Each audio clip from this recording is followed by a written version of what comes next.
हरे कृष्णा। गुड्डू की दुनिया में आप सभी का बहुत बहुत स्वागत है। तो आज हम हरी हरी बोल सीरीज में आपके लिए बहुत सुंदर कथा लेकर आए हैं। कथा का शीर्षक है आम तोड़ लीला। ललिता सखी और श्याम सुंदर की हास्य माधुरी। बरसाने के कुंजों में एक दिन आनंद की बयार बह रही थी। ललिता सखी और उनकी सखियां बाग में आम तोड़ रही थी।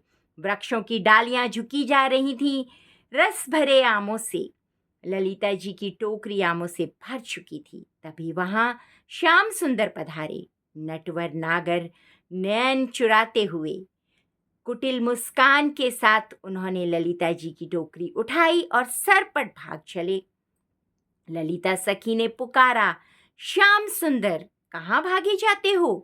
परंतु वे उत्तर न देते हुए तेज दौड़ने लगे। ललिता जी भी पीछे पीछे दौड़ी और उनकी सखियां हंसने लगीं। अंत में ललिता जी ने उन्हें पकड़ ही लिया और टोकरी छीनने का प्रयास करने लगी। पर श्याम सुंदर इतनी आसानी से टोकरी क्यों देने लगे? ललिता जी ने तुरंत उनकी बांसुरी उनके फेंटे से निकाल ली और बोली, अब तो आओगे।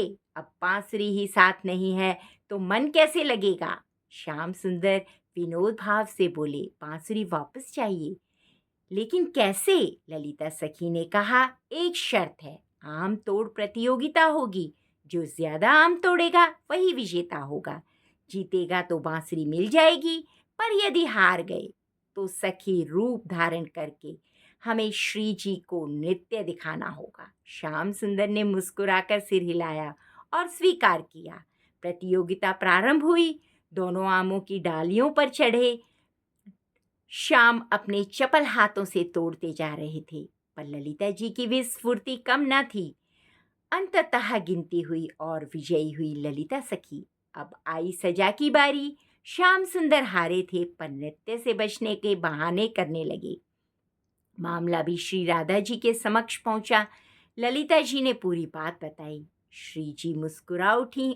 उन्होंने बांसुरी वापस तो दिला दी, पर स्नेहपूर्ण वाणी में कहा, प्रभु, प्रतियोगिता हारने पर वचन तो निभाना होगा। श्याम सुंदर बोले, नृत्य करूंगा श्री, पर एक शर्त है, मेरा सखी रूप श्रृंगार आप अपने कर कमलों से करें। राधा रानी ने स्नेह भरी दृष्टि से उन्हें देखा और स्वयं अपने कर कमलों से उनकी सखी रूप श्रृंगार किया।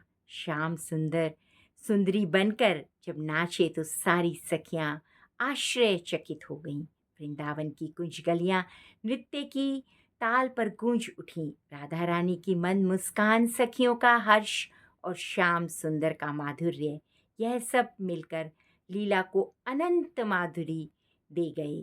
जय जय श्री राधे। अगर आपको ये सुंदर सी कथा अच्छी लगी हो तो इस कथा को लाइक, सब्सक्राइब और शेयर करना ना भूलें और कमेंट्स में लिखें जय जय श्री राधे।